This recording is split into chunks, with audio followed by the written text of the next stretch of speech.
Electronic voting machine అనమాట. ఇలాంటి machine ఉంటుందంట, ఎలక్ట్రానిక్ ఓటింగ్ మిషన్ అనమాట. దీన్ని ఈవీఎం అని అంటారు. ఓకేనా. ఈ ఈవీఎంలో ఏం చేస్తారంటే ఇది కంట్రోల్ యూనిట్ అనమాట.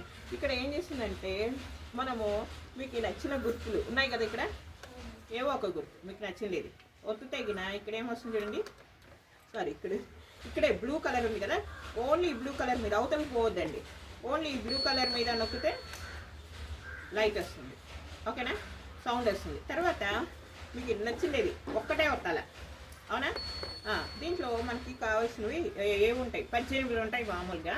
ఇప్పుడు మనకు కొన్ని మాత్రమే పెట్టినాము, 18 ఉంటాయి యాక్చువల్గా. లాస్ట్లో నోటే ఉందనమాట. ఇది ఏ దానికి అంటే కన్నా మీకు వీళ్ళు ఎవ్వరూ నచ్చలేదు అనుకోండి, మనకు ఎవరు నచ్చకపోతే మనం ఏ దానికి ఒత్తుతాము. ఓకేనా, ఇది దీని యొక్క యూజ్ అనమాట. ఓకేనా. ఇక్కడ మనము ఒత్తినవి ఇవి మీరు వేసిన ఓటు ఎక్కడికి పోతుంది అంటే గిన మాట్లాడకూడదు, మాట్లాడితే మధ్యలో ఏం అర్థం అవ్వదు. దీన్ని ఏమంటారు అంటే వీప్యాట్ అంటారు. ఓకేనా. దీంట్లో ఏముంటాయి అంటే గిన మీరు ఓటు వేసినారు కదా, ఈసారి 2024లో ఇది కొత్తగా ఇంట్రొడ్యూస్ చేసినారు.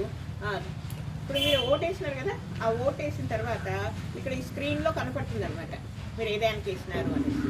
మీరు ఏ సింబల్కి వేసినారు, అది ఏదైనా అయి ఉండొచ్చు, హస్తం అయి ఉండొచ్చు, కమలం అయి ఉండొచ్చు, సైకిల్ అయి ఉండొచ్చు, ఫ్యాన్ అయి ఉండొచ్చు, చీపురు అయి ఉండొచ్చు, ఏదైతే అది ఇక్కడ కనపడుతుంది. ఎంతసేపు కనపడుతుంది అంటే కేవలం 7 సెకండ్స్ కనపడుతుంది. 7 సెకండ్స్ కనపడి వెళ్ళిపోతుంది.